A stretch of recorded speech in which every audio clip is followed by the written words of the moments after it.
En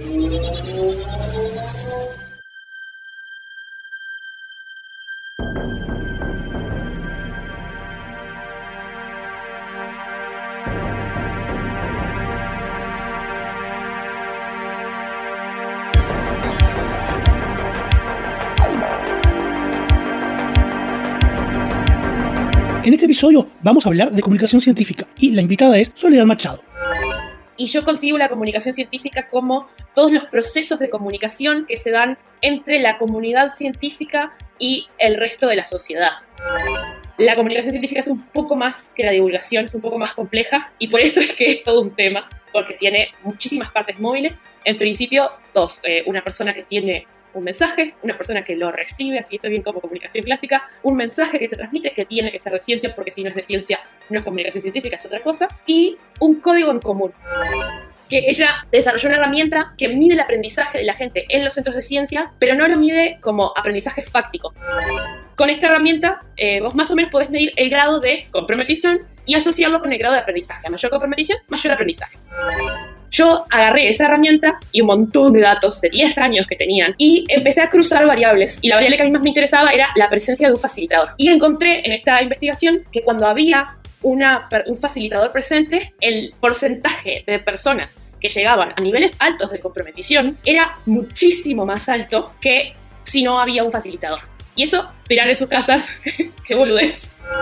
Entonces, en el doctorado lo que estoy haciendo es observar más visitantes. Desarrollé todo un marco conceptual para entender el comportamiento de los facilitadores y qué cosas hacen o qué cosas no hacen, distintas categorías. Entonces voy identificando el grado de comprometición de los visitantes relacionado con las cosas que hacen los facilitadores y después un montón de variables más que se tiran en el medio. Y la idea es crear un modelo que nos permita generar un manual de buenas prácticas basado en evidencia.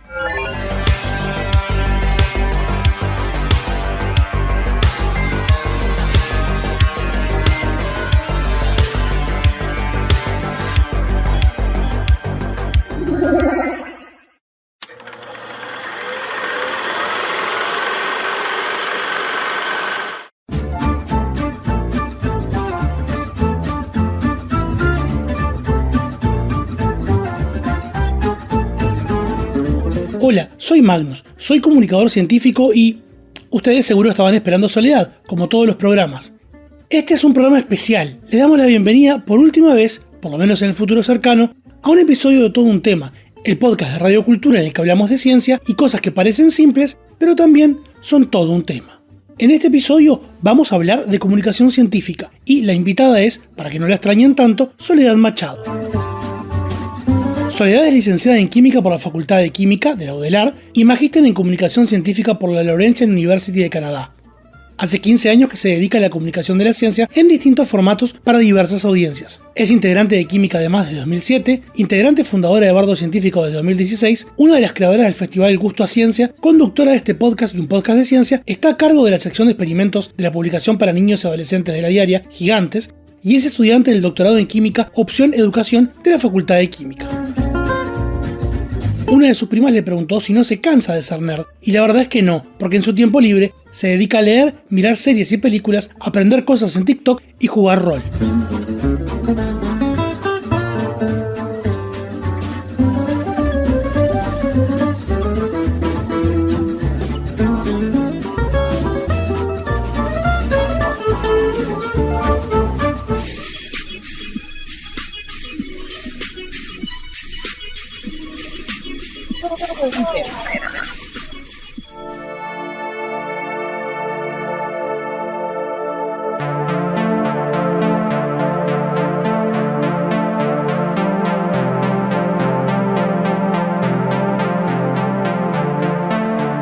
Hola Sole, muchísimas gracias por venir a nuestro programa a hablar de comunicación científica, que es todo un tema.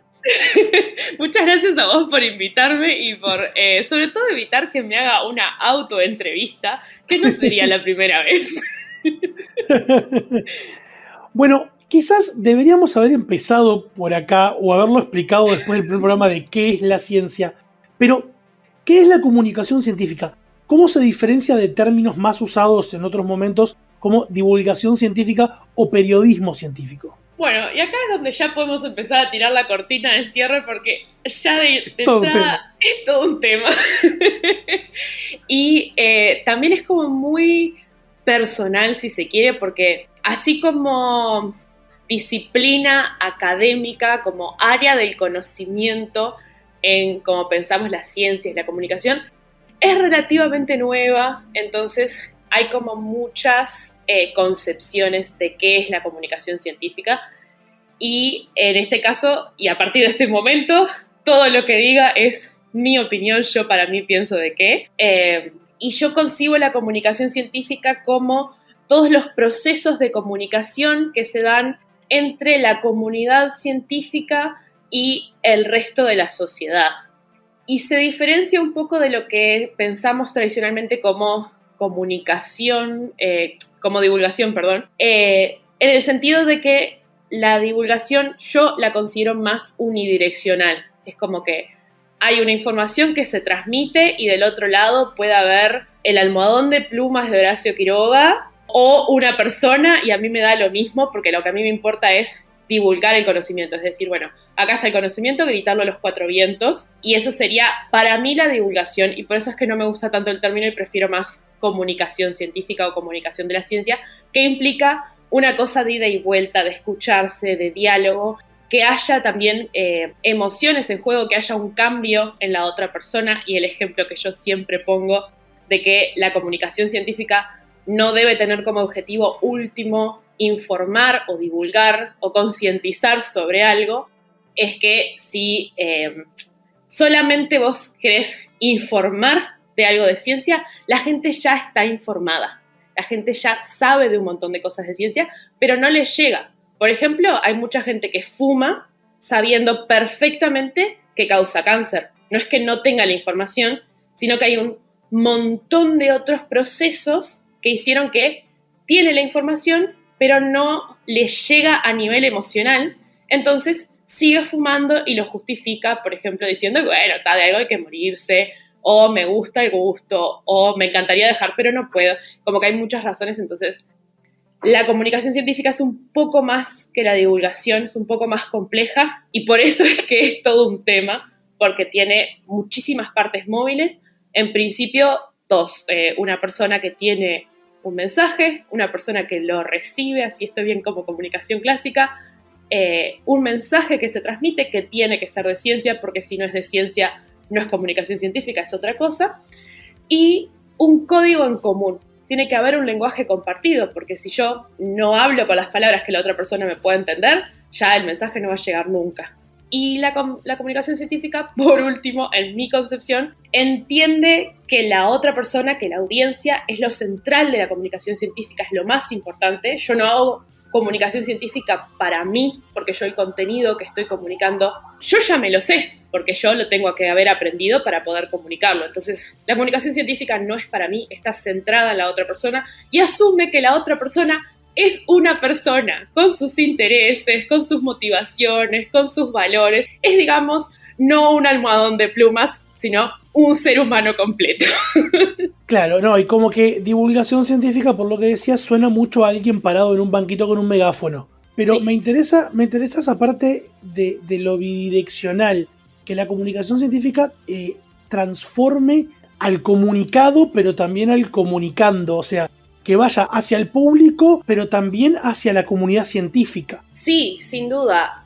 Particularmente en Uruguay, además, la investigación científica en su gran mayoría sirve a intereses públicos y es financiada por intereses públicos. O sea, todas estas conversaciones que hemos tenido sobre investigaciones uruguayas en los casi 40 episodios de todo un tema, todas, si no me equivoco, fueron financiadas de alguna manera por dineros públicos, ya sea porque directamente se financió o porque las personas se formaron en universidades públicas que se financian con la plata de la gente. Entonces ya se terminó eso de el científico encerrado en su laboratorio, primero el científico hombre encerrado en su laboratorio haciendo Romualdo Ernesto, y que no le tenía que rendir cuentas a nadie porque estaba haciendo cosas importantes de científico. Ahora hay una bidireccionalidad y hay que decir, bueno, se investigan los temas que le interesa a la gente y la gente también construye el conocimiento científico, porque algo importante es que los científicos, salvo Romualdo, son también personas y también tienen sus intereses y sus valores y las cosas que los preocupan y son parte de la comunidad y deben estar en comunicación con la sociedad, digo yo. No, claro, y por eso también los proyectos de ciencia comunitaria, de los que se han hablado también en episodios de todo un tema. ¿Quiénes pueden ser comunicadores científicos? ¿Qué se necesita para ser comunicador científico? Se necesita ser super nerd. Porque básicamente cualquiera puede ser comunicador científico, comunicadora científica. No precisás tener los títulos ni los papeles. Sí te beneficia, obviamente, como en todo en esta vida, te beneficia formarte, aprender y trabajar con gente, pero básicamente cualquier persona que venga o del palo de la comunicación y quiera aprender más de ciencia y comunicar ciencia, o del palo de la ciencia y que quiera activar estos procesos, sobre todo de comunicación con la comunidad, porque los científicos están muy, muy, muy entrenados y hacen mucho trabajo de comunicación entre pares, o sea, toda la ciencia se valida, se comprueba entre pares. Si vos decís, yo encontré esto, hay todo un proceso de validación que es comunicación científica entre pares y van a congresos y presentan pósters y todo eso. Entonces, los científicos la parte de entre pares la tienen clarísima, pero cuando hay que abrir un poco a la comunidad, pueden hacerlo, no tienen que eso es importante. Se ponen tímidos. Sí, y a veces, muchas veces no tienen las herramientas. Entonces, hay veces que realmente quieren hacerlo y terminan metiendo la pata, que eso es un todo otro tema de la comunicación científica, que hay gente que tiene buena disposición y buena voluntad y buenas intenciones, pero pueden terminar haciendo más mal que bien si la comunicación científica no se piensa y no se basa en lo que sabemos que funciona. De hecho, hay un paper que es súper triste, que habla de intervenciones para promover que la gente se vacune. Y en el paper llegan a la conclusión de que la mejor intervención es ninguna intervención, es no hacer nada. Solo podemos empeorarlo.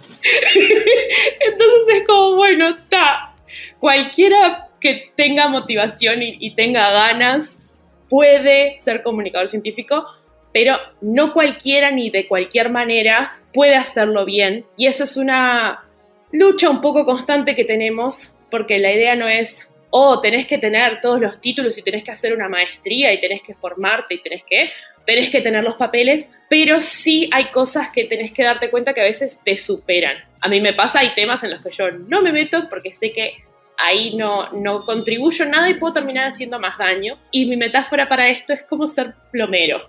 Hay cosas en tu baño que podés hacer sin tener ningún título, con un poco de sentido común, las podés hacer como persona usuaria del baño. Hay cosas que vos podés solucionar, encarar, mejorar de tu baño.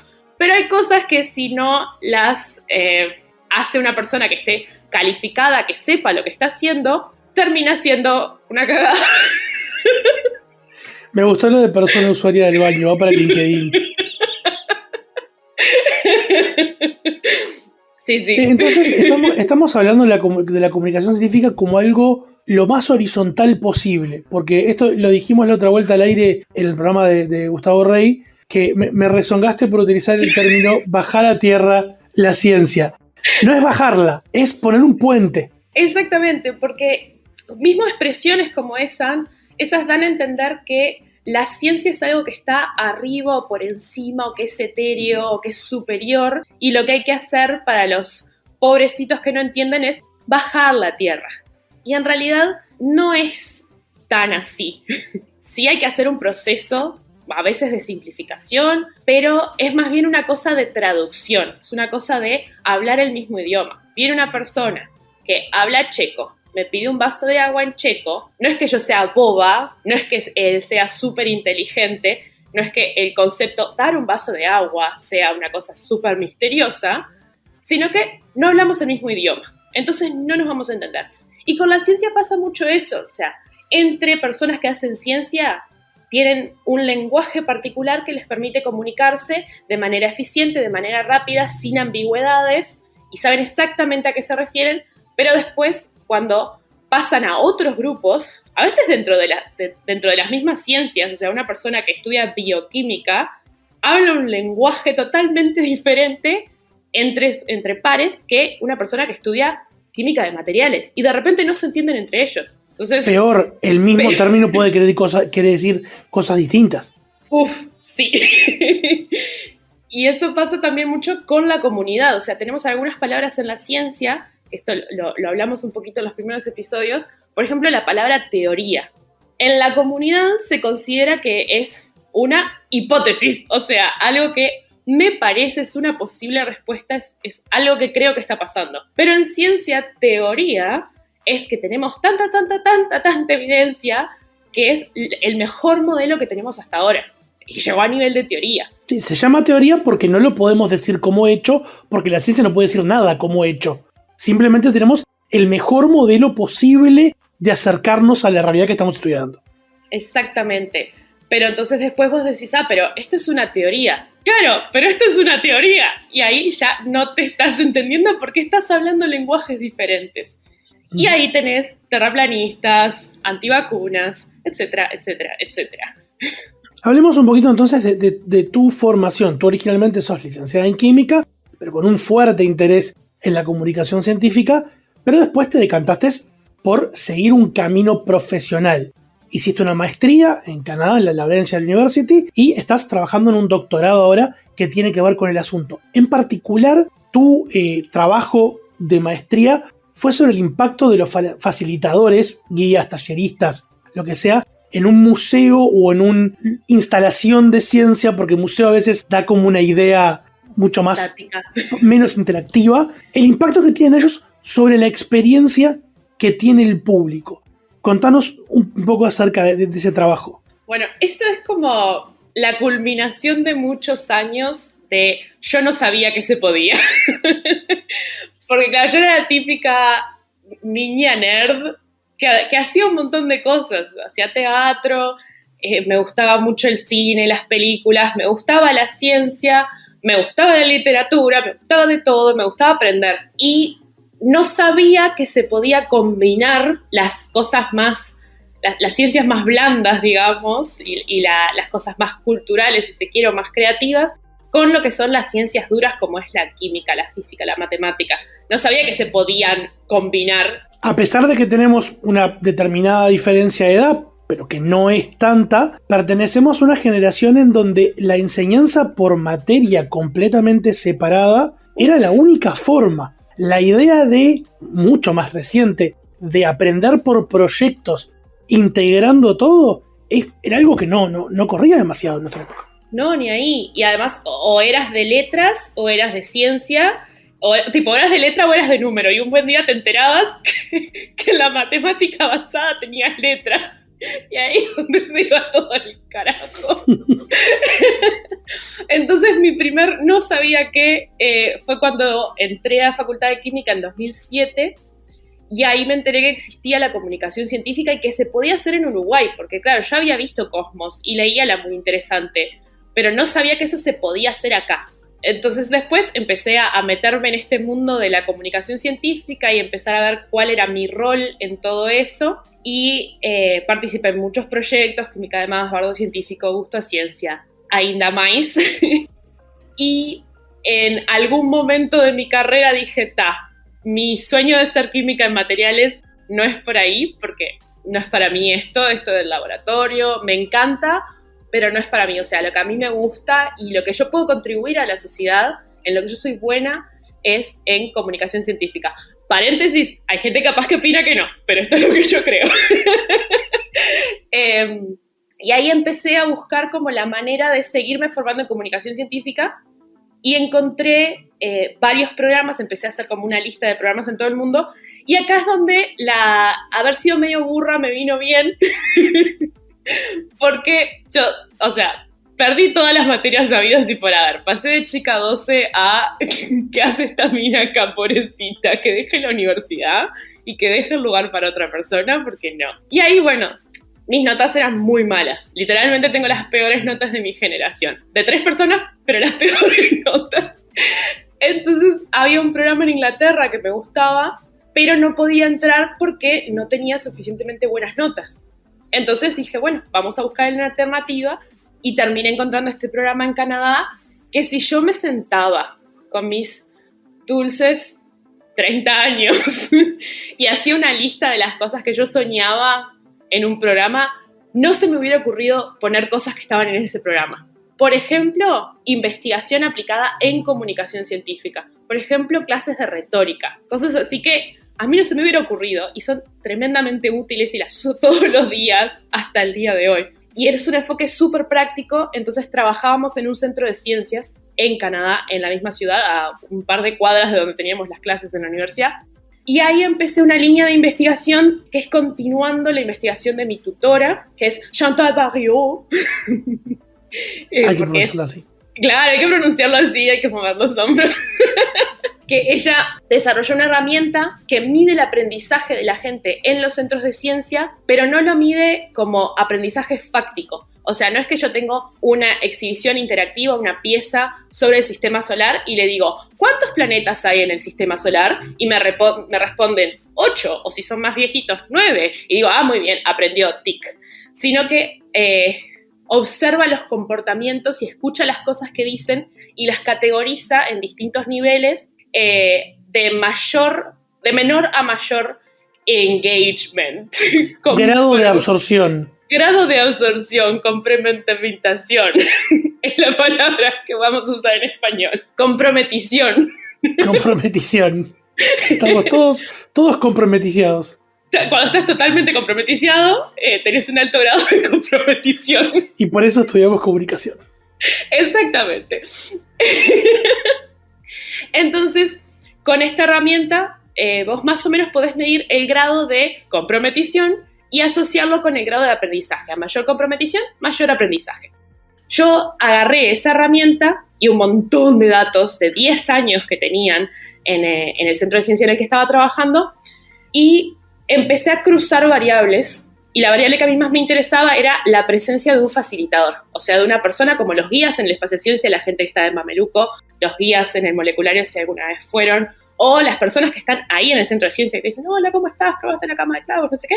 Y encontré en esta investigación que cuando había un facilitador presente, el porcentaje de personas que llegaban a niveles altos de comprometición era muchísimo más alto que si no había un facilitador. Y eso, tirar en sus casas, qué boludez. Pero todo es una boludez hasta que alguien se sienta, lo observa y escribe y estudia acerca de ello. Exactamente, lo que con todavía el diario no del lunes. Claro, lo que no me han convencido mis tutores es que fuimos los primeros en hacer esta medida, de poder ponerle números a una cosa que las personas que vamos a centros de ciencia, que amamos los centros de ciencia, que trabajamos en centros de ciencia, lo sabemos. O sea, es como, está obvio, pero le pudimos poner números y pudimos decir, bueno, acá hay una relación.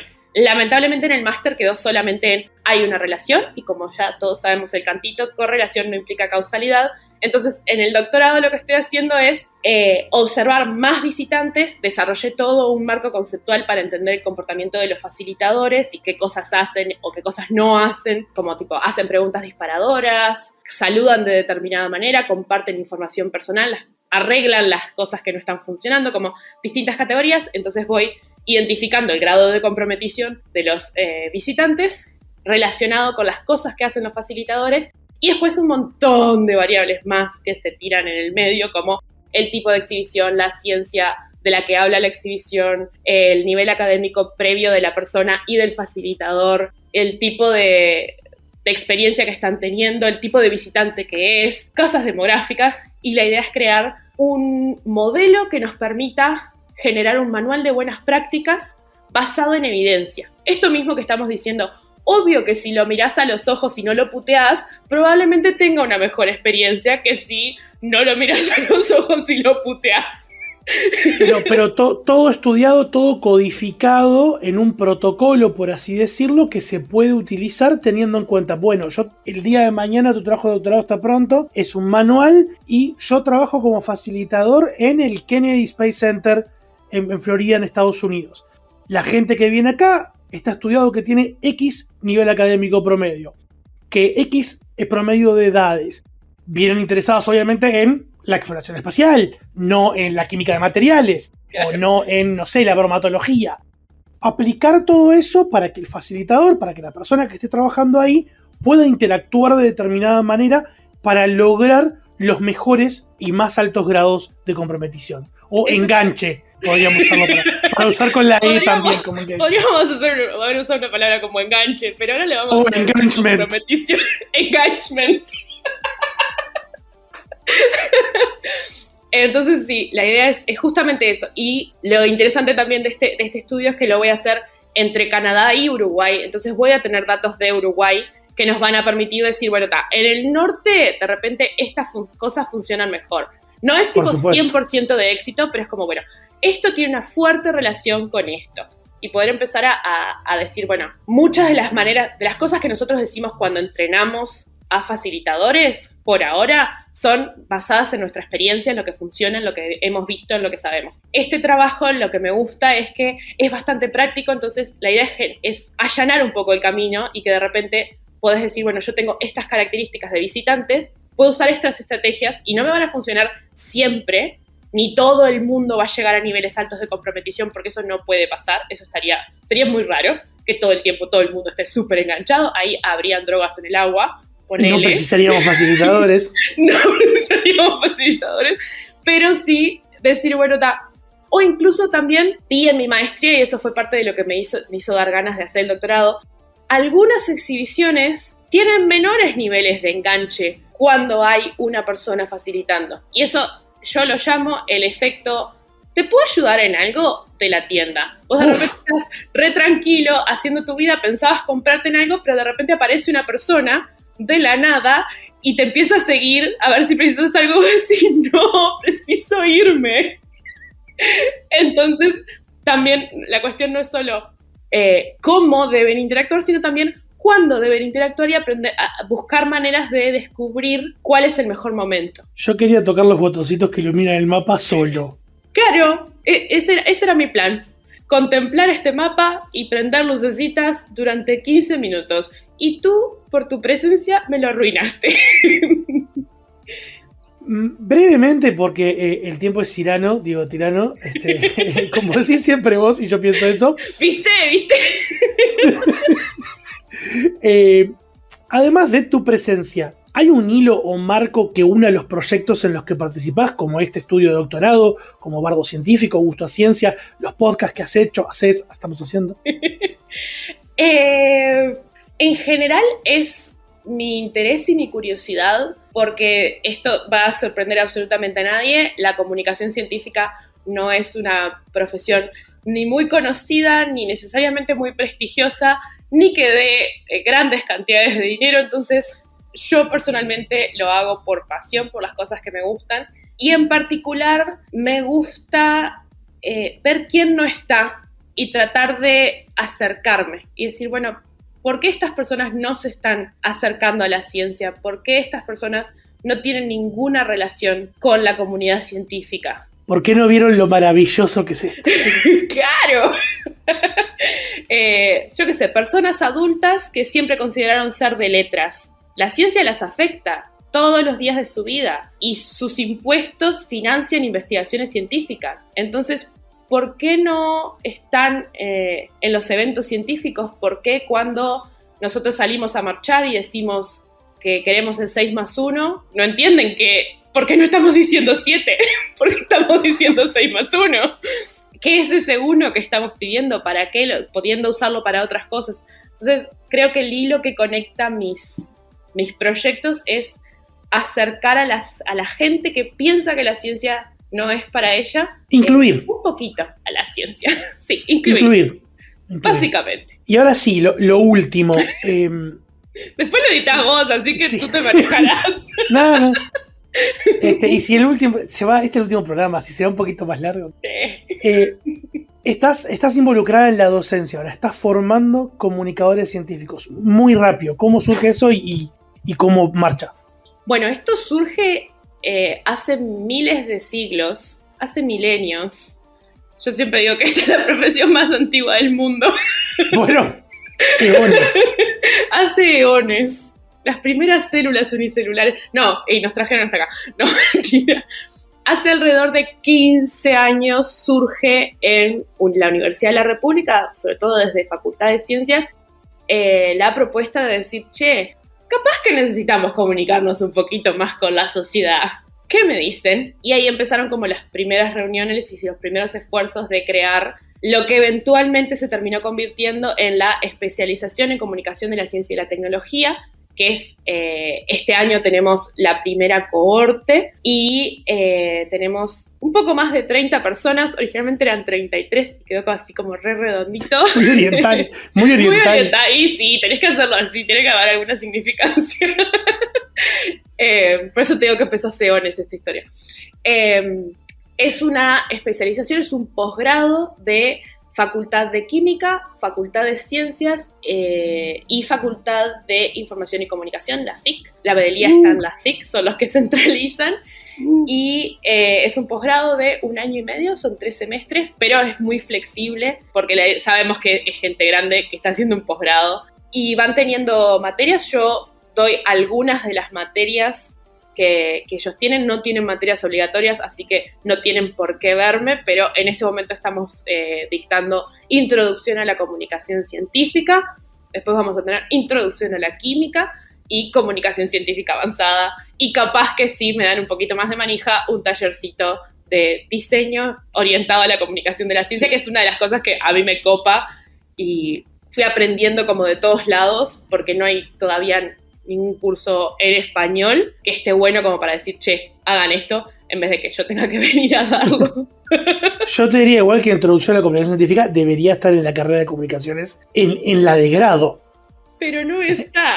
No, sí. No está, y aún no habiendo terminado la carrera, se me ocurre alguna materia que podría doblarse adentro de otra para darle lugar a esta o repetir. Por ejemplo, hay Introducción al Periodismo, Periodismo 1 y Periodismo 2.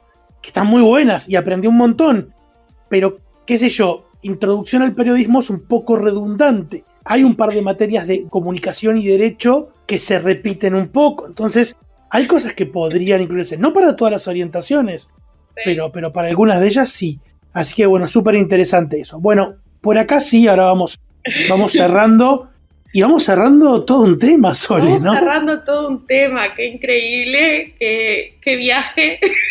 Sí, yo por mi parte, y Sole también calculo que está en lo mismo, queremos agradecerle a la radio, a Adela y a Gustavo, que fueron parte de los seleccionadores que eligieron nuestro proyecto, entre otros, a Gustavo, que fue el coordinador, y a todo el personal de la radio y de SECAN que estuvo atrás nuestro por los diferentes métodos o las cosas que les mandábamos o no, la gente que nos sacó las lindas fotos, todo, y sobre todo a la audiencia, porque no hay comunicación si no están ustedes del otro lado, a la gente que se nos ha acercado, tanto conocidos como no, para contarnos que les gustaba lo que estábamos haciendo. Y bueno, si nos googlean a Magnus y a Sole Machado, nos van a encontrar en otros proyectos por ahí, y algún día, quién sabe, más todo un tema. Pero comunicación científica vamos a seguir haciendo. Queda comunicación científica para rato. Sí, si del otro lado hubiese habido un almohadón de plumas, este podcast no habría tenido ningún sentido.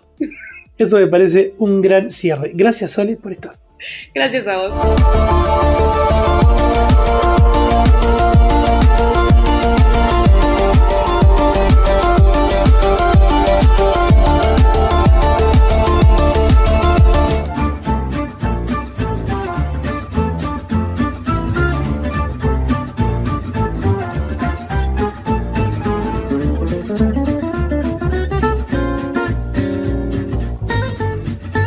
Muchas gracias por escuchar este episodio de Todo un Tema. Podés encontrar este y el resto de los episodios en la web de Medios Públicos, en YouTube y también en Spotify. También queremos aprovechar para agradecer a todas las invitadas e invitados que tuvimos en el ciclo y a Agustín, que fue el gnomo científico anónimo que colaboró con nosotros en los primeros programas. Nos encontramos por ahí para seguir hablando de ciencia, que es todo un tema.